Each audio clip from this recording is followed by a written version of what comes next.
एक स्थाई पर देश में कंटेनमेंट, क्लिनिकल मैनेजमेंट पर हमारे एफर्ट्स चल रहे हैं। दूसरे स्थाई पर हमारे एक और एफर्ट्स के रूप में वैक्सीनेशन पर भी हम काम कर रहे हैं, जिसके तहत प्रायोरिटी एज ग्रुप यानी कि health care workers, frontline workers and people above 45 years, उनको वैक्सीनेशन प्रोवाइड की जा रही है। साथ ही लिबरलाइज पॉलिसी के तहत 18 टू 44 ईयर्स के एज ग्रुप को भी वैक्सीनेशन प्रोवाइड किया जा रहा है। और इसके तहत हमने अब तक फर्स्ट डोज 19.85 करोड़ लोगों को देश में दी जा चुकी हैं। सेकेंड डोज 4.676 करोड़ देश में दी जा चुकी हैं। Total coverage of vaccination which is second highest in the world as on today is around 24.61 crore, जो कि भारत में हम अब तक दे चुके हैं। इसी के संबंध में आप लोग की दृष्टि में लाना चाहेंगे, हेल्थ सेक्रेटरी के लेवल पर देश के सभी हेल्थ सेक्रेटरी से कल एक डिटेल्ड विस्तृत चर्चा की गई, जिसमें उनसे फिर से रिक्वेस्ट की गई है कि एक स्थाई पर हमने first dose coverage for health care workers and frontline workers पर काफ़ी अच्छा काम किया है। अब हमारा मेजर फोकस होना चाहिए कि जो हेल्थ केयर वर्कर्स और फ्रंटलाइन वर्कर्स हैं, उनकी सेकेंड डोज को भी हम नियम के अनुसार समय पर लगे उसकी तरफ ध्यान दें। हमने इससे पहले कई बार कई विषयों पर चर्चा की है, उसमें एक मुख्य विषय हम आप लोग की दृष्टि में फिर से रिक्वेस्ट करना चाहेंगे कि जब भी हम कभी इन्फेक्शियस डिजीज़ को मैनेजमेंट की बात करते हैं, तो जो बेसिक प्रिंसिपल्स हमने हमेशा कोविड अप्रोप्रिएट बिहेवियर की बात की है, तो अगर हम उसको समझना चाहें तो हमें ये देखना पड़ेगा कि कोविड-19 या most of these infectious disease, इसमें the process start from human host.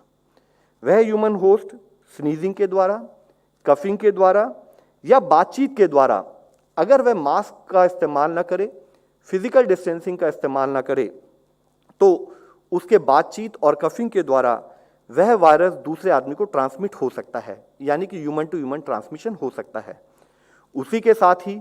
अगर हम सही तरीके से ध्यान ना दें, तो जो इन्फेक्टेड ड्रॉपलेट्स सरफेस पर हैं, जिनका कुछ समय तक जो इन्फेक्टेड ड्रॉपलेट जीवित रह सकती हैं, अगर हम हैंड हाइजीन पर ध्यान ना रखें और हम उन सरफेसेस को रेगुलर बेसिस पर टच करें,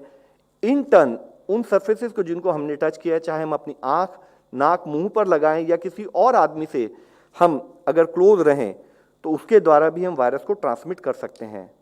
इसी के साथ ही अगर इन्फेक्टेड ड्रॉपलेट्स को हमने जब टच किया कॉमनली टच सरफेसेस पर, तो उसके द्वारा हम अपने मुंह, आँख, मुंह, नाक को टच करते हैं तो भी इन्फेक्शन फैल सकता है। हम आप सबसे कंटिन्यूड बेसिस पर यह विनती करना चाहते हैं कि जहां एक स्थाई पर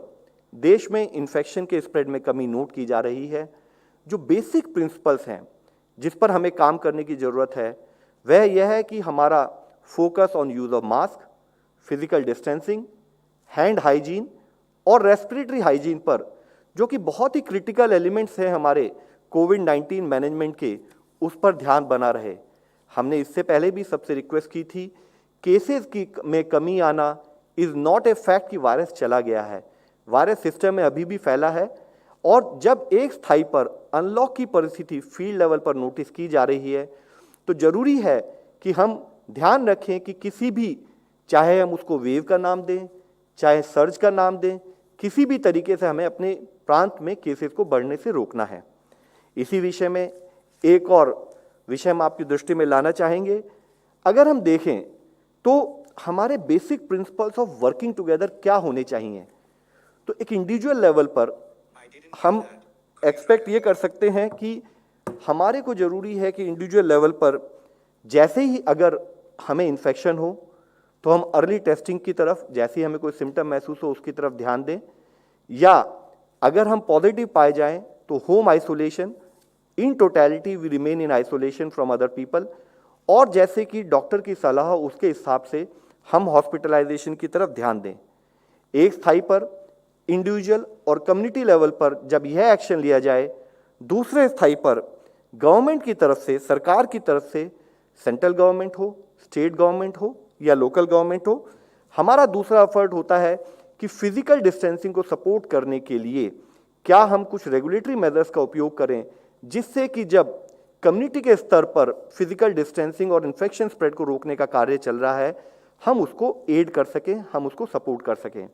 दूसरे स्थाई पर जरूरी है कि हम अपने हेल्थ इंफ्रास्ट्रक्चर को बढ़ाएं ताकि अगर कोई पेशेंट सिक हो या सीवियर या क्रिटिकल केस में कन्वर्ट हो, उसको रिक्वायर्ड मेडिकल सुविधाएं मुहैया कराई जा सकें। लेकिन इससे भी मुख्य विषय, जब हम स्थायी पर काम कर रहे हैं, तो जैसे हम सबको इससे पहले भी अवगत है, prevention is better than cure. तो क्या जरूरी नहीं है कि आज हमसे फिर से अपनी जो एक प्ली, जो हमारे एफर्ट्स कंटिन्यूड बेसिस पर रहे हैं, उनको रिन्यू करें, which is primarily focusing on कि इंडिविजुअल और community at large Covid appropriate behaviour को अपनी जीवन शैली के रूप में कंटिन्यूड बेसिस पर अपनाती रहे। इसी से संबंधित विषय में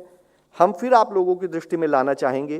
कि हम एक सीवियर इन्फेक्शियस डिजीज से डील कर रहे हैं, और जरूरी है कि जब भी हम इन्फेक्शियस डिजीज से डील करें तो हमें ध्यान रखना है कि ये एक्सपोनेंशियल वे में बढ़ती है। एक आदमी से दूसरे आदमी के अगर वो संपर्क में आएगा इन्फेक्शियस आदमी, इस तरह कर कर वो केसेस फैलते चले जाएंगे। एक स्थाई पर जब ऐसे केसेस फैलते हैं, तब हम उसके दूसरे परिप्रेक्ष्य को भी समझना जरूरी है, और वह दूसरा परिप्रेक्ष्य है कि जब इन्फेक्शन एक पर्टिकुलर लेवल से ज़्यादा क्रॉस करता है, तो कोविड-19 का जो response in terms of health infrastructure भी उसी स्थाई से बढ़ाना पड़ता है, चाहे वह हमारे हॉस्पिटल्स हों, चाहे हमारे बेड्स की अवेलेबिलिटी हो, एम्बुलेंसेस की अवेलेबिलिटी हो, मेडिकल एंड पैरामेडिकल स्टाफ की अवेलेबिलिटी हो, हमारे कंटेनमेंट ऑपरेशन के लिए हमारे फ्रंटलाइन वर्कर्स की अवेलेबिलिटी हो, रिक्वायरमेंट चाहे वह ड्रग्स की हो, ऑक्सीजन सिलेंडर्स, ऑक्सीजन की हो, पर्सनल प्रोटेक्शन इक्विपमेंट की हो, किट्स की हो, मास्क की हो। तो जब हम इन विषयों पर काम करते हैं, तो अगर हम इस पूरे परिप्रेक्ष्य को समझें, अगर हमने रूट कॉज पर काम किया, तो जितना भी हम एफर्ट्स पैरेलली जो ये कर रहे हैं, उसमें हमें उतना स्ट्रेन नहीं होगा, और quality of care in terms of अगर कोई आदमी बाद में सीवियर या सिक भी होता है, तो हम क्वालिटी ऑफ केयर भी उसकी इंश्योर कर सकते हैं। मैं आप लोगों की दृष्टि में लाना चाहूँगा, कुछ हजार बेड्स इनिशियली जो देश में हमने कोविड-19 के लिए अवेलेबल किए थे,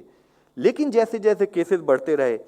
तो आज भी देश में 17 lakh isolation beds, 3.8 lakh oxygen beds, 1.13 lakh ICU beds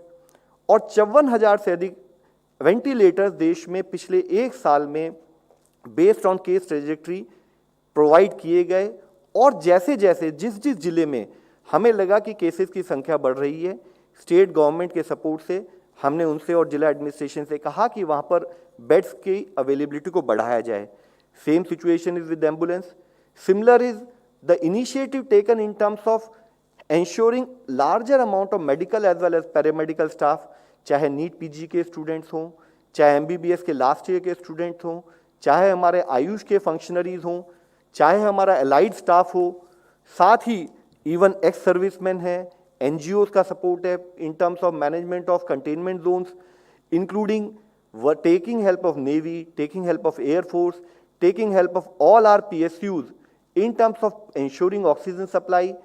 इन सब एफर्ट्स को करने के साथ साथ अगर हम बेसिक प्रिंसिपल पर भी उतनी ही सिंसियरिटी से काम करें, उतने ही कंटिन्यूड बेसिस से काम करें, which is primarily to focus on the root cause, that is break the chain of transmission